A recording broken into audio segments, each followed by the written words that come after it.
कृष्ण जय श्री कृष्ण हरे हरे।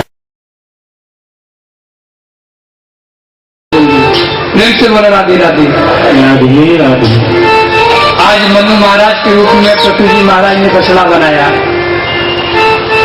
मानव सृष्टि के मनु महाराज हैं आदि, इसलिए मनु महाराज को बछड़ा बनाया।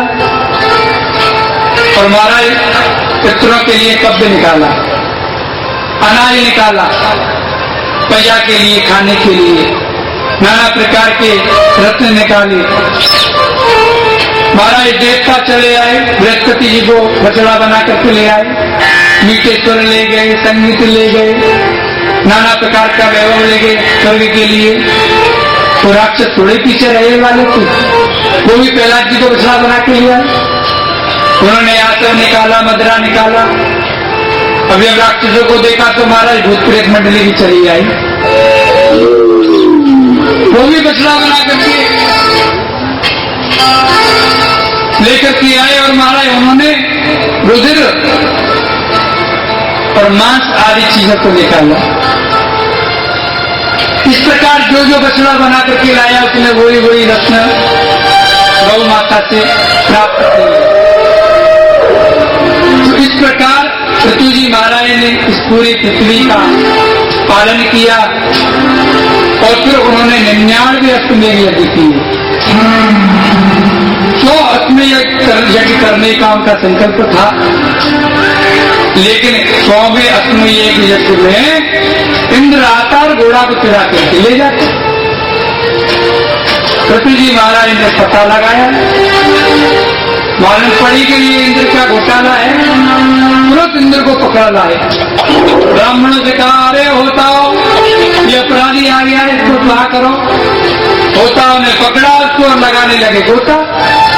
और जैसे ही लगाने लगे गोता तो ब्रह्मा जी महाराज प्रकट हो गए। बोलिए प्रताप ब्रह्मा जी महाराज की जय। बोले जिसमें बार बार विघ्न आए उस काम को नहीं करना चाहिए। नहीं चाहते प्रभु तुम्हारा स्वास्थ्य में यज्ञ। और इंद्र को छोड़ो, इंद्र को छोड़ दिया। और महाराज पृथ्वी जी महाराज ने ब्रह्मा जी से प्रार्थना की और चले गए। ब्रह्मा जी अंतर्ज्ञान हो गए वहां पृथ्वी जी से। आगे चल करके पुत्र हुए उनके प्राचीन बरी। उनकी पत्नी सतद्युति से 10 पुत्र भये जिनका नाम था प्रचेता। इन 10 प्रचेताओं ने शिव जी से ज्ञान प्राप्त किया और भगवान के भजन में लग गए। गृहस्थ को छोड़ करके संत बन गए और 10,000 वर्ष तक तप किया। इस प्रकार उत्तान काल के वंश की कथा सुखदेव जी महाराज ने राजा परीक्षित को सुनाई। आगे कथा आती है प्रियव्रत के वंश में।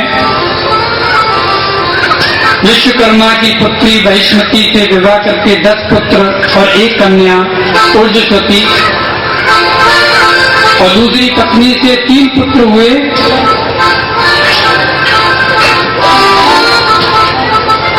और इनकी 1 कन्या हुई जिसका विवाह हुआ शुक्राचार्य जी से। और उनके पुत्र हुए अगीर। और अगीर का मन पूर्व चित्त अप्सरा में लग गया, तो अगीर का विवाह पूर्व चित्त अप्सरा के साथ में करा दिया गया। आगे चल करके महाराज सुखदेव जी बाबा कहते हैं राजन इस संसार में ये भवाटी का चक्कर है पूरा। और इस भवाटवी में जब जीव आता है तो उसके साथ परमात्मा भी आते हैं। एक डाली पर जीव और परमात्मा दोनों पक्षी बैठे हैं, लेकिन उस डाली पर बैठते बैठते एक माया का पर्दा बीच में पड़ जाता है। अब माया का पर्दा जैसे ही आया तो जीव परमात्मा को भूल करके संसार में चला जाता है। और जैसे संसार में आता है तो पत्नी विवाह शादी ऐसा जंजाल लगता है कि पुरंजनोपाख्यान हो जाता है। प्रेम से बोला राधे राधे। राधे राधे। समय बहुत ज्यादा हो गया है, कथा बहुत बड़ी है, इसलिए थोड़ा शॉर्ट में कहेंगे इस पुंजनोपाख्यान को। तो पुंजनोपाख्यान में ये जीवात्मा परमात्मा दो पक्षी हमारे शरीर के अंदर बैठे हुए हैं। जब जीवात्मा इस परमात्मा का साथ छोड़ देता है, जब अविज्ञाता ईश्वर का साथ छोड़ देता है, तो संसार में फंस जाता है जीव। शादी करता है, विवाह करता है, पूरा युवक जीवन जो युवा अवस्था होती है उसको सबको बिता देता है। जब वृद्धावस्था आती है, जरा आती है, और जब जरा आती है तो ये 7 दिन 365 महीने, ये 9 द्वार वाली जो द्वारका है आपके पास में, इसमें से प्राण के स्वरूप कब हो जाएंगे पता नहीं लगता। अगर परमात्मा को भूल जाओगे तो फिर संसार के 84 लाख योनियों में भटक जाओगे। और ऐसा ही पुरंजन के साथ में हुआ। आगामी जीवन में फिर उसको पुरंजनी बनना पड़ा। ऐसा पत्नी में आसक्त हुआ कि पत्नी के प्रेम में ऐसा डूब गया कि भगवान को भूल करके बस पत्नी पत्नी, आए पत्नी, हो पत्नी, कहाँ गई पत्नी, हर समय पत्नी का ध्यान। और जब पड़ गए चक्कर में, खटिया पर लेट गए, और उस समय पत्नी ध्यान आएगी तो क्या होगा? तुम पुरुष से पत्नी के ही रूप में पैदा होगे, वो पुरुष स्त्री के रूप में पैदा होता है। फिर यही इसके साथ में हुआ।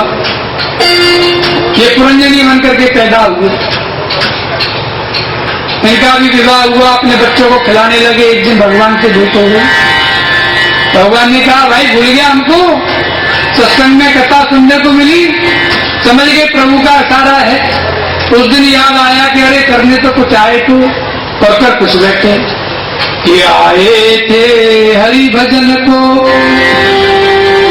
ओटन लगे कथा। आए थे हरि भजन को, संसार के चक्कर में फंस गए। परमात्मा ने फिर हाथ पकड़ लिया, सदगुरु ने हाथ पकड़ लिया, सत्संग ने बात चला दी और फिर दर्शन करा दिया। इस प्रकार ये सब हमारी और आपकी कथा है। जिसका ध्यान करोगे उसी में जाकर के मिलोगे। तो पत्नी में ज्यादा आसक्ति थी तो फिर पत्नी ही बनना पड़ेगा, ध्यान रखना। इसीलिए वो कर्म करना चाहिए जिससे भगवान से संबंध जुड़े, संसार से छूटे, भगवान से जुड़े। आगे महाराज की नावाग खंड है, और इस नावाग खंड में हम जा बैठे हैं, उसका नाम है जम्बूदीप। हम सैकड़ को बोलते हैं जम्बूदीप आर्यावत। आर्यों का देश है ये। तो हम जम्बूदीप में बैठे हुए, यहाँ के महाराज पहले हुए थे ऋषभदेव, हुए भरत जी महाराज, ज्येष्ठ पुत्र। संसार में ऐसे आकर के फंस गए महाराज, लेकिन भगवान का ध्यान हमेशा रखते थे। राजपाट चलाते थे लेकिन भगवान को हमेशा रखते थे।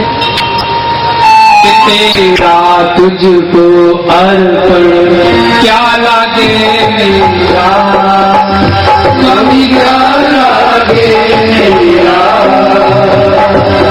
तेरा तुझको क्या लागे मेरा। लेकिन चाबी यहाँ लगा के, हमेशा चाबी यहाँ लगा के रखते हैं। तेरा तुझको अर्पण। अरे बोलने में क्या जाता, बोल तो दो भाई, दो या मत दो। लेकिन प्रभु क्या कहते हैं, कोई बात नहीं, तुम प्रेम से कहते हो, मैं इसी को स्वीकार कर लेता हूं। तो इस प्रकार भरत जी महाराज उस पूरे समाज को, उस पूरे राजपाट को, अपने पूरे सब कुछ वैभव को प्रभु के शरणागति करते हुए उस पूरे राजपाट की सेवा करते। एक दिन ऐसा मोह हुआ, सब राजपाट छोड़ करके अपने पुत्रों को लेकर के चल दिए आगे गंडकी नदी के किनारे। भजन करने लगे। वहां पर एक छोटी सी झोपड़ी बना ली। भजन करते करते ऐसे आनंद में डूब जाते। सुबह प्रातःकाल सूर्य के सामने खड़े हो जाते और सूर्य भगवान के नेत्रों से दर्शन, साक्षात दर्शन करते अपने नेत्रों से सूर्य भगवान का। प्रेम से बोलो राधे राधे। राधे राधे। और दर्शन करते करते ऐसे आनंद उन्मुक्त हो जाते कि वहीं अपना सारा कर्म कर लेते। संध्योपासन विधि सब कार्य करके वहां से निवृत्त होकर के आते। एक दिन जल अर्घ दे रहे थे, जल दे रहे थे, तो क्या देखा? एक हिरनी घबराती हुई नदी के तट पर दौड़ती हुई आई। पीछे से आवाज आ रही थी सिंह की। घबराती हुई हिरनी ने ऐसी छलांग लगाई कि उसके गर्भ में जो बच्चा था वो बाहर आ गया। उस जल में, उस जल में वो बच्चा आ गया। नवजात शिशु जल में आते ही वो डूबने लगे। महाराज भरत जी को देखा नहीं गया, दौड़ते दौड़ते गए, उस बच्चे को उठा लिया। उसकी जो माँ थी हिरनी, वो तैरती तैरती तक गई। वहां जाकर के उसका गोविंदाय नमो नमः हो गया। महाराज भरत जी बाप को इतना अच्छा, उसको उठा करके ले गए अंदर। उसको बड़ा सुंदर हल्का हल्का कोमल कोमल घास को खिलाया। उसका लालन पालन करें, पोषण करें। जहाँ सुबह से लेकर के प्रातःकाल से दोपहर तक उस प्रभु का भजन करते थे और उसमें कमी आने लगी। धीरे धीरे भजन करना कम हो गया। एक दिन ऐसा आया कि भजन करना तो भूल गए, बस उसकी प्रेम में लग गए। हिरनी का बच्चा होता है हिरन का, कितनी उछल कूद करता है, सुंदर सुंदर नेत्र होते हैं, इधर भाग उधर भाग। अब तो उनको बड़ा आनंद आया उसका दर्शन करते करते। खूब उसको बुलाए, खिलाए, पिलाए, घुमाए फिराए।